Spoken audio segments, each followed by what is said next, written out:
There was a time that 20-year-old kid had to train harder than anybody else because that was the philosophy. Right? If I can outtrain you, I'm going to be better than you. How would you suggest people not to get the fatigue, especially when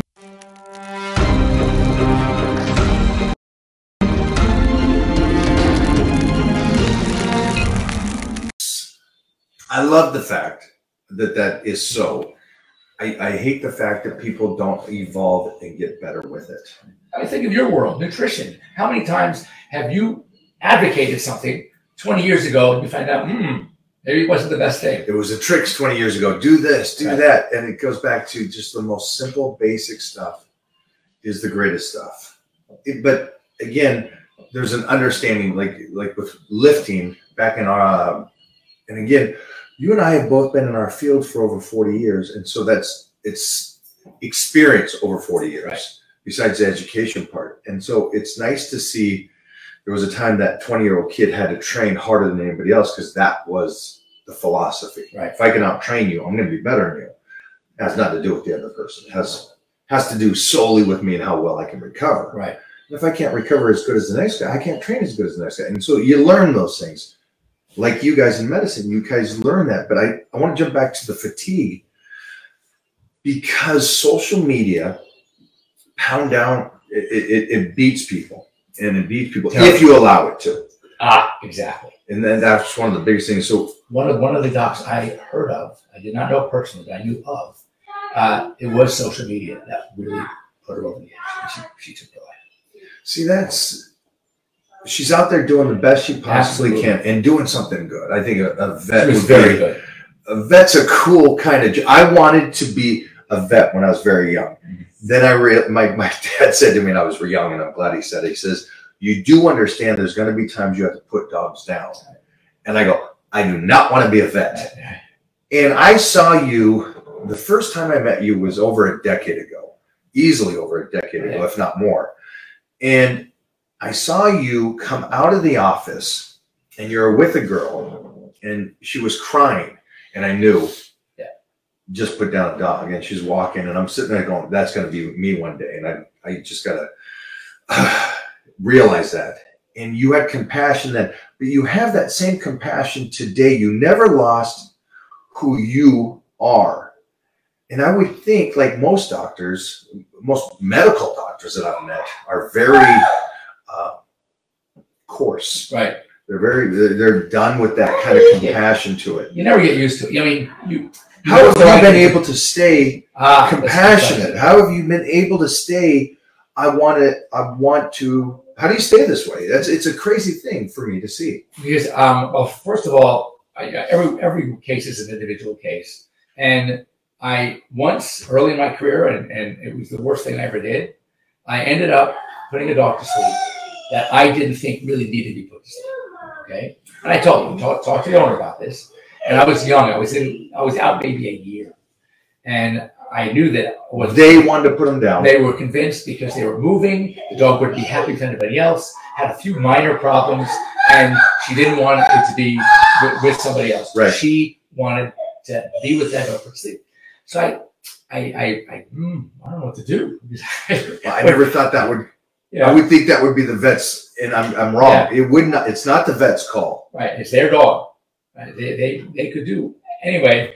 So I then went into it and told her how it's not a pretty sight to watch a dog, which by the way is not true. But I wanted to try to dissuade her from being there. Right. My plan was in my brain, I'll take the dog to the back. And I will get a dog with one of the rescues I work with. We will rehome this dog in no time. Right.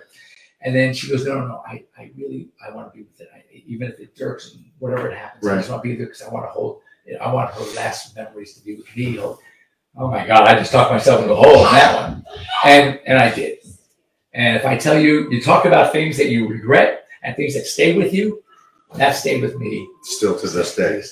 I can see that in your eyes, I can see that you see this, that whole moment. And now, if I don't think it's the right thing to do, I will say, I don't care. It's not the money. I'll say, you know what? It's not right. You need to take something else because I won't put this dog to sleep. I love that. Go somewhere else. Yeah, go somewhere else. If you get someone else to do it, be my guest. It's not going to be me. Because this dog is salvageable. I can get a home for this dog, a nice home. Anyway, so those are things that stick with you. But you need to learn from those experiences. And I think that I don't think the young doctors of today have gotten enough schooling, education to know when going into this business that this is what you're going to encounter. And you need to be prepared for this. I guess looking at it from this side, that is one of the biggest things, because they're bringing you in. The pup gets sick at times, and that's the only time he really sees you is maybe for a little checkup, and they're sick. Right. And so it's that final stage of transitioning from it's time to go in the most comfortable way possible. You know, it's also one of the things you mentioned that I think is a difference. When I was in school, I do a lot of surgery. I do a lot of soft tissue surgery, more than many GPs. And I don't mind, I love it. One of the things I was thinking about doing was doing residency in surgery, become a veterinary surgeon, board certified veterinary surgeon. And I realized that I love the relationships that I develop with my patients and my clients. And that's what drives me. And that's how, when I have something and I have that compassion, it's because I'm just not a regular guy for them. I'm just their doctor. I've been at family functions. I've been at weddings, right? And I'm sitting at a table with other families, and they go, "So how do you know the bride and the groom?" I'm their vet. I'm their vet. Their dentist isn't there. Their doctor's not there. But family doctor's not, but the vet is there. And, I love dog people. And so to me, that's what keeps me going, and I love it. To me, it's not work. I haven't been this for life. Yeah, I've yet to work a day in my life, and that's how I would like to see more, instead of this compassion fatigue and these young veterinarians not being able to handle the challenges and the hours and the high student debt, and figure out a way to make it work for you. So, stepping out of the veterinarian and me stepping out of the fitness world, how would you suggest people not to get the fatigue, especially when you think that counselors was one of the bigger suicide, and they are listening to people's problems and trying to help solve them. You are trying to help people with their loved fur babies, and then I'm trying to get them into shape to love themselves. And so we all get this, at least I get this fatigue of the non-believers, or lifting doesn't really change you that much, where I'm like, oh my gosh, it does so much for us. Mm-hmm. So how would you recommend to not let social media knock you down? Mm-hmm. Is my first question. And then I would like you to go into the fact of, we kind of hit on it, but the difference between two of the same dogs, same issues, same things. Medication doesn't work the same for two dogs. Maybe the exercise doesn't work the same for the two dogs. Maybe the food doesn't even work for the same for the two dogs. So I'd like to go into the first part about, is there any kind of suggestion you give them about fatigue? Basically, your work fatigue or social media fatigue? I think that and this goes, I think, true with any profession, any in life. When you experience a disappointment, okay, what causes that disappointment? It's usually an expectation. You had a certain expectation about something, and it didn't work out that way. Now you're disappointed. So when an expectation is based on a non-reality, you're looking for trouble. So I think the important thing to do is, when you're going to get into anything in life, have certain realistic expectations. And then if something doesn't work out, you're prepared for it, because you know it's not always going to work out. You start with that premise. When it does work out, two things. Number one, when it does work out, first of all, you're even more thrilled, which is why I'm always so thrilled, because most of the time things work out. And it makes me happy as can be. That's what I'm saying. That compassion is what drives me. It's not negative. It doesn't have a deleterious effect on my life or my persona. It actually says, this is great. And if it doesn't work, and there are going to be cases it doesn't work. And, so that's, I think. I have to hold you for a second, because your point of view, and I did an interview that just went out today on Generation Iron. And for all of you, go watch it. I was sitting down with Phil Heath, who's one of the greatest legends in the bodybuilding world, with 8 Mr. Olympias, I think it is. True legend. And his point of view, and it's funny when we all meet, regardless of what jobs we do, at the top here, he said, when you're looking for expectations from others or credibility or them to say, good job, doctor, that's not true. I guess you were saying, like, don't look for that expectation from those people. Right. Don't look for that praise from them, because you're going to get both sides. You're going to get the negative and you're going to get the positive. Don't let that do it. It has to come from you. Absolutely. 100%. And I love that. And I love that you said that now. And I love that he said that on today's podcast. Yeah. So it goes back to those elites and the guys at the pinnacle that made it there have an understanding that they know what they do is love for what they do, like you do. And it doesn't matter if they get negative or positive, you still do what you do. Right. I mean, is it nice to get Oh, yeah, of course it's nice. Of course. Of course. And but no, I have to be satisfied within myself of what I did. Because if you listen to all the hate that you got, going, no, put the dog down. Hey, don't do this. It's a waste of time. You're being cruel now by doing the surgery. Right. That's a lot of pressure for you to go. First of all, I believe in myself. I believe what I do for a living. And you didn't get to hear because you read one book. Right. So you're like, no. And then you do it. And I think it's so cool for the other half of the people to see the story. And that's why it went viral. Mm-hmm. I hope so. Yeah. It didn't go viral because it's, hey, this dog. It's because they could see he was so far gone. And you're like, no, he's not. Right. He is savable. You guys are visually looking at something. You don't know enough to understand this dog can be saved. And we did the research on it. Because I always talk about, do your blood work. Right. Regardless of what you look like. Right. Do your blood work. You find out what's going on inside. Then we can fix it if there's an issue. Right.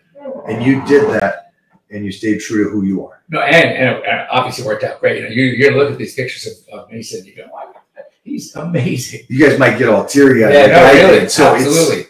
And then, but, as far as your other point, and, so my other point, just so you guys remember this, I always talk about this, that no two individuals are the same. You can't do the same vitamins don't work for each other. The same food doesn't work for each other. The same workouts don't work for each other. So with you, with what you do, how do you, again, what are your steps to find out? By doing, so and that's the thing. And understanding, always have a plan B. I think in life, it's always good to have a plan B, because plan A might not work out all the time. So if I have, for example, I'm using a medication, this is a medication I should be using, and this dog did great on it. In fact, most of the dogs do great on it. So I'm hoping this will just be another one of those dogs. All of a sudden, no response or bad response. So I have to have an alternative. I have to have a plan B, whether it's another test. Maybe I was basing it on thinking that the problem this dog had, because it looked like the other dog's problem, was the same problem. And then, as you just said, maybe you take a test, you find out, oh, no wonder why that medicine didn't work. That's not the problem. It looks like it, but it's not. This is actually an immune-mediated problem. This is actually a fungal problem, not a bacterial infection or a fungal infection, whatever the case may be. So we have to be prepared to look at our results, pat ourselves on the back when it works, but also where to go. Don't wait until it's a problem. In your mind, try to already have a plan B ready to go, just in case. I love that, because when I try to talk to these guys, I'll always start slow, and I'll always go, but listen, we have so many tools in our belt. I mean, you probably have the same way with, well, we can do a basic medication, we can go heavier, we can go surgery, you probably have your protocol of things that you can do. Right. With health and fitness or changing a body, I start with the most basic, because we can always go more, but if we jump to the very end, then we're out of options. Right. And so I like the fact that it's a similar, but the first thing you said is you start, you do something. Right. And that's the way to find out. The couple of rules that I live by, and I would imagine in life also, they're the same. First of all, I love the KISS rule. Keep it simple, stupid. Okay. Another one is, can I see these? Is that an old school thing? Because I believe the same thing. Oh, yeah. The kids today don't say that. They don't, right? I want to go everything. Give me everything. It's like, keep it simple. Yeah, keep it simple. And the next thing, is that, and I see this a lot of times. I'll see a dog coming in from, we just call it Elsewhere Animal Hospital, and they're doing all these tests. I'm saying, whoa, what are you doing? Why they do that? That's if it looks like a duck, walks like a duck, quacks like a duck, it's probably a duck. So that's where you should start. Right. And this is what I love the most. You can, being here in Southern California, you can get it. If you're running along the beach in Malibu, California, and you hear hoofbeats chasing you from behind, what are you thinking? Horses or zebras? Okay.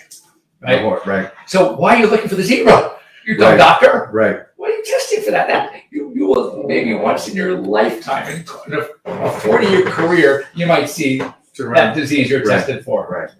Go with the obvious first. Right. And most of the time, that's what it's going to be. And that's the wisdom, I think.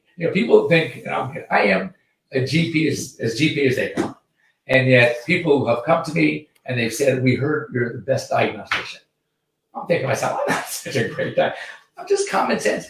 There's academic medicine and there's practical medicine. I'm the king of practice.